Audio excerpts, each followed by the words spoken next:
1999 में यूपीएससी ने क्वेश्चन पूछा है, कह रहा है निम्नलिखित में से कौन सा स्टेटमेंट सही कथन सही नहीं है।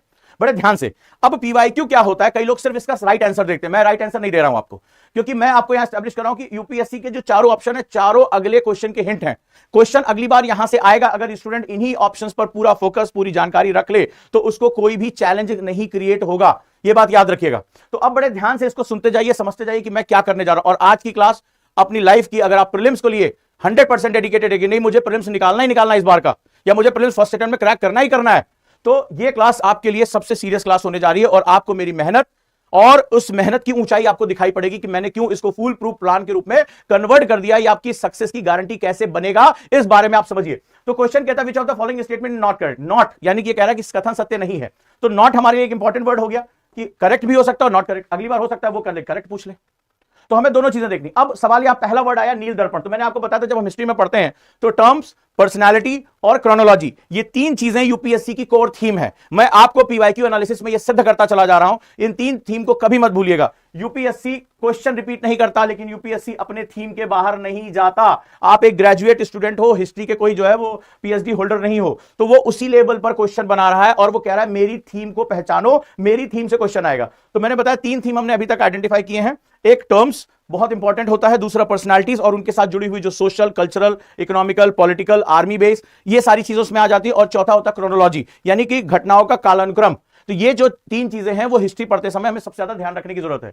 नील दर्पण वॉज अ प्ले। प्ले मतलब होता है नाटक, यहां पर दिया हुआ नाटक। नाटक, तो नाटक की क्या परिभाषा है, क्योंकि आर्ट एंड कल्चर में ये पूरा एक चैप्टर है। आर्ट एंड कल्चर में पूरा चैप्टर है। नाटक एंड अदर साहित्य में क्या अंतर होता है, कल आपको सिखाया था ना, हिस्टोरिकल नॉवेल की डिफिनीशन आपको बताई थी कि ऐतिहासिक उपन्यास किसे कहते हैं, जनरल्स क्या होते हैं, प्ले किसे कहा जाता है, फैंटेसीज क्या है इसमें जो है, जो हम लोग जो फिक्शन नॉलेज और नॉन फिक्शन किसे कहते हैं। तो ये बारीक अंतर, ये जो आपको लग रहा हो कई बार ये जो शब्द है ये आपको इतना परेशान करेगा, आप इसको बहुत हल्के में ले लेते हैं। ऑन द एक्सप्लॉयटेशन, अब विषय क्या था इसका, एक्सप्लॉयटेशन ऑफ इंडिगो फार्मर। कह रहा है नील दर्पण जो है वो एक ऐसा नाटक था जो इंडिगो फार्मर यानी कि नील किसानों के, कौन से नील के किसानों के शोषण पर आधारित था। विषय पूछ लिया, ये हो गया टर्म, ये हो गया उसकी विशेषता और ये हो गया उसका कैरेक्टर यानी उसका थीम। लेकिन अब हमें क्या है, चारों को एनालिसिस करना है। The author of the play Ghasiram Kotwal is विजय तेंदुलकर। कि घासीराम कोतवाल, अब यहां पर एक कैरेक्टर हो गया, नाटक के लेखक विजय तेंदुलकर हैं। लेकिन जैसे इस क्वेश्चन की थीम में इसका सब्जेक्ट पूछ रहा है, हो सकता है आगे आपसे पूछे कि घासीराम विजय तेंदुलकर का ये नाटक था या विजय तेंदुलकर के इस नाटक का कैरेक्टर ये था, इसकी थीम ये थी, ये भारत के स्वतंत्रता आंदोलन से जुड़ा हुआ था, ये भारत के सोशियो पॉलिटिकल सटायर था। तो आपका विषय भी आपके पास होना चाहिए। अगला क्वेश्चन आपको यहां से मिल सकता है कि इस नाटक का सब्जेक्ट क्या है, इसकी कोर थीम क्या है, ध्यान से समझो इसको। फिर कहता है द प्ले नवन्नन by Navin Chandra Das was based on the famine of Bengal. पहले तो आपकी जो किताबें नोट्स उसको खोलिए, देखिए ये इंफॉर्मेशन आपके पास है कि नहीं है। 100 दिन बाद आपका पेपर है, 24 मई को एग्जाम है। ये देखिए आज आप कहां हैं, पहले मुझे यहां कमेंट में बताते जाइए कि अगर आज आपको ये क्वेश्चन करना है, इन चारों के बारे में आपके कोई उसमें जवाब है कि नहीं। मुझे राइट आंसर से मतलब नहीं, मैंने कहा ना मुझे चारों के बारे में चाहिए, क्योंकि विजय तेंदुलकर का नाम, घासीराम कोतवाल का नाम अभी फिर आएगा, आर्ट एंड कल्चर में लौटेगा, क्योंकि that is the part of art and culture. Modern में पूछा लेकिन आर्ट एंड कल्चर में फिर ये आएगा। तो मुझे अपना नोट्स जो बुक्स है, जैसे अभी कीर्ति ने भेजा उस तरह से आप भी भेजिए कि हाँ सर मेरे पास ये है या नहीं है। आप अपनी ओरिजिनलिटी को पहचानिए कि अभी आज आप कहां हैं। इसके बाद हम जाते हैं Urdu theatre used to depend heavily on the Parsi theatre, यानी उर्दू थिएटर। अब उर्दू थिएटर क्या है, यानी उर्दू नाटक क्या है और पारसी थिएटर क्या है, इन दोनों के बीच में क्या अंतर होता है। तो ये पारसी थिएटर क्या है और उर्दू थिएटर क्या है, ठीक है, और ये दोनों आपस में किस प्रकार आपस में कनेक्टेड है, डिपेंडेंट है या इंडिपेंडेंट है। तो कह रहा है कि इसमें से कौन सा गलत है, लेकिन आंसर पे हमें नहीं जाना है। हमें 1 2 3 4 5 6 7, ठीक है, फेमाइन ऑफ बंगाल 8 विषय, 9 और 10, हमें यहां 10 कॉन्सेप्ट पढ़ने हैं। यूपीएससी ने कह दिया कि भाई आने वाले टाइम में, ठीक है, यही फेमाइन ऑफ बंगाल पे, नवन्नन पे फिर क्वेश्चन मैं पूछूंगा तुमसे। आज यहां पर आंसर कुछ और हो सकता है, लेकिन अगली बार मेरा जो है वो क्वेश्चन कुछ और होगा। तो यहां पर टोटल मेरे कॉन्सेप्ट कितने रहे, 10।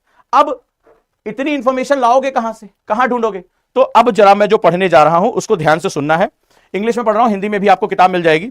तो मैंने इस पर क्या किया, ध्यान से सुनिएगा, क्योंकि अभी जैसे मैं इसको खत्म करूंगा तो आपको क्या लग रहा है, क्या इससे पढ़कर हो जाएगा, नहीं। अभी मैं इस क्वेश्चन को, याद है ना आपका, ये क्वेश्चन याद है आपको, सामने देखिए क्वेश्चन क्या है। अभी इस पर मैं 7 क्वेश्चन मैंने बनाए, जो मैं इसमें 8000 क्वेश्चन का मैं टेस्ट जो करा रहा हूं आपसे, इसमें आप जरा ध्यान से देखिए कि प्रोग्राम में क्या क्या है, जरा इसको समझिए कि प्रोग्राम में जो श्योर शॉर्ट प्रीलिम्स है इसमें 8000 ऑब्जेक्टिव क्वेश्चन है, सीसैट की क्लासेस है। अभी मैं सिलेक्शन वाली क्लास के लिए बताऊंगा कि कल रात भर मैंने क्या मेहनत की है कि आपका करंट अफेयर्स का एक भी क्वेश्चन बाहर नहीं जाएगा।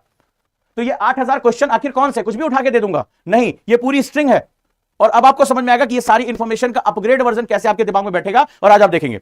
तो आज हम बात करते हैं political theatre and social commentary in the modern Indian drama. तो भारतीय नाटक के बारे में हम लोग बात करने जा रहे हैं, यही हमारे क्वेश्चन की थीम है। The emergence of modern Indian theatre in the 19th and 20th century. ये पेज नंबर 209 है, जिन लोगों के पास बुक पहुंच चुकी है वो इसको खोल भी सकते हैं। तो यहां पर जो मेरे सुपर नोट्स हैं, हिंदी और इंग्लिश दोनों में रहेंगे, इसको बड़े ध्यान से पढ़ना है आपको। Emergence of the modern Indian theatre in the 19th and 20th century was deeply linked to the colonial experience. कहता है कि 19वीं और 20वीं शताब्दी में जो भारत में मॉडर्न थिएटर डेवलप हुआ वो कॉलोनियल एक्सपीरियंस यानी औपनिवेशिक अनुभव से जुड़ा हुआ था। सोशल इंजस्टिस यानी सामाजिक जो अन्याय है उस पर आधारित था, एंड पॉलिटिकल मोबिलाइजेशन यानी कि राजनीतिक रूप से किस तरह से संदेश देना इस पर आधारित था। तीन मुख्य विषय थे जो 19वीं और 20वीं शताब्दी के थिएटर का मुख्य थीम था। दे दिया यहां पे एक लाइन में खत्म। With dramatic uses stage narrative to critique exploitation authority and tradition.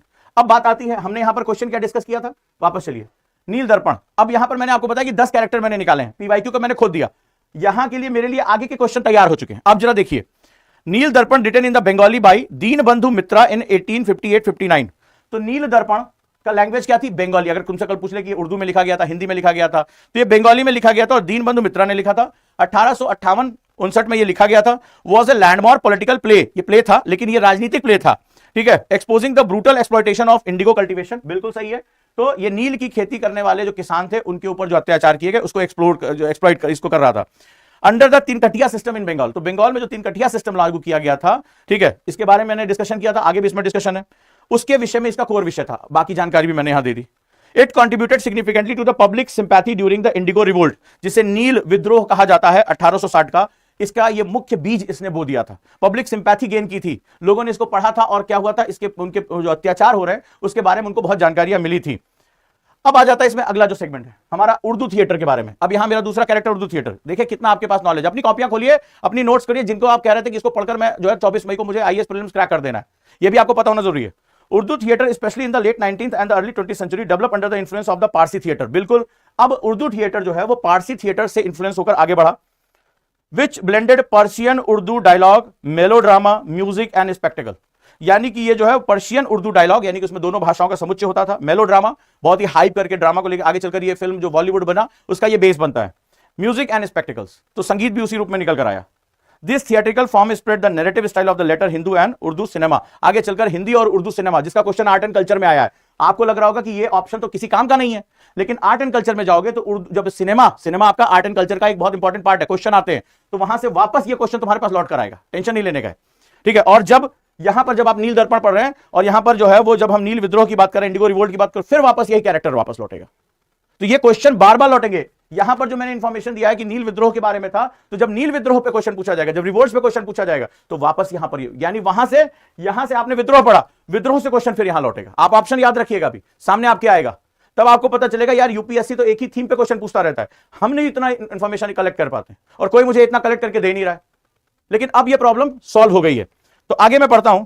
Indian plays increasingly reflected social realism addressing themes like caste oppression, यानी कि जाति का जो उसका दबाव है, कॉलोनियल एक्सप्लॉयटेशन जो औपनिवेशिक जो है दबाव है, जेंडर इनइक्वलिटी जो लैंगिक असमानता है, और ब्यूरोक्रेटिक टायरनी तो जो उस समय जो अंग्रेजों के जो प्रशासनिक दबाव था उसके बारे में इन्होंने फोकस किया है। प्ले राइट्स लाइक भाषा, Kalidas and Bhavabhuti were referent in the nationalist discourse, but modern dramatic like Habib Tanvir, Mohan Rakesh and Utpal Dutt reshape theater as a medium of resistance। तो बोले दो तरीका का दिखाई पड़ता है, एक प्राचीन और एक नवीन। तो प्राचीन समय में कालिदास ने भी तो नाटक लिखे थे और वर्तमान समय में, तो दोनों का अंतर बता दिया कि प्राचीन और वर्तमान समय में नाटक में क्या अंतर रहा है। These development were sustained by institutions such as the Indian People Theatre Association IPTA। तो बोले आगे चलकर यही आइडिया वर्तमान भारत में 1940 में Indian people theatre association IPTA ने इसको अडॉप्ट कर लिया। And the national school of drama NSD, national school of drama. फिर अभी आप आर्ट एंड कल्चर में जाओगे, NSD का क्वेश्चन तुम्हें मिल जाएगा। यही क्वेश्चन तुम्हें दोबारा आगे मिलेगा, लिख लो कहीं कॉपी में। और जिसने भी PYQ लगाया होगा, आर्ट एंड कल्चर का लगाया होगा, NSD पर क्वेश्चन आया हुआ है। आगे देखते हैं। Thematic engagement with historical drama, agrarian crisis and state violence.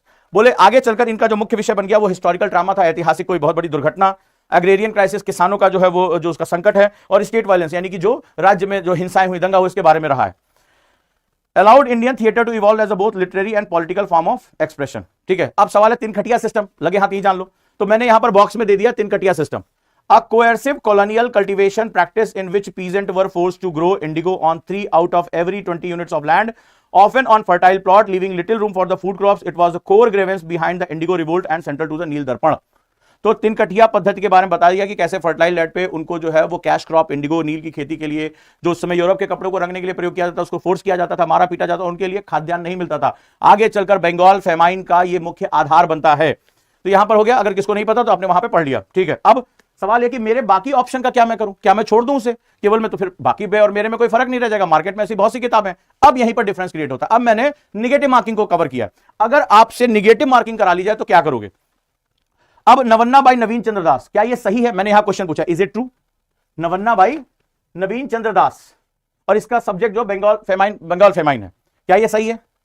ठीक है। There is no authoritative record of the play title Navanna by Naveen Chandra Das based on the Bengal famine, either the famine of 1770 और 1943। दो बार famine आया, 1770 में और 1943 में, और ऐसा कोई रिकॉर्ड नहीं है कि नवन्ना जैसा कोई प्ले है जिसको नवीन चंद्र दास जो है वो लिख रहे हैं। यानी आपके दिमाग में स्ट्राइक कर गया कि निगेटिव मार्किंग कहां हो सकती है, क्योंकि आप अंदाजे से जाओगे तो मामला खत्म हो जाएगा। ठीक है, आगे देखते हैं। The Bengal famine of 1943 was represented in the literature by work as the नवन्ना बाई बिजोन भट्टाचार्य। जी हां, यह है इस नोट्स की सबसे बड़ी पावर। तो बंगाल फेमाइन का कभी जो यहां पर मैंने कहा 10 कॉन्सेप्ट कम से कम, अब 10 से मैं जा रहा हूं 20 कॉन्सेप्ट की तरफ। पावर देखिए, मेरी मेहनत देखिए इसमें।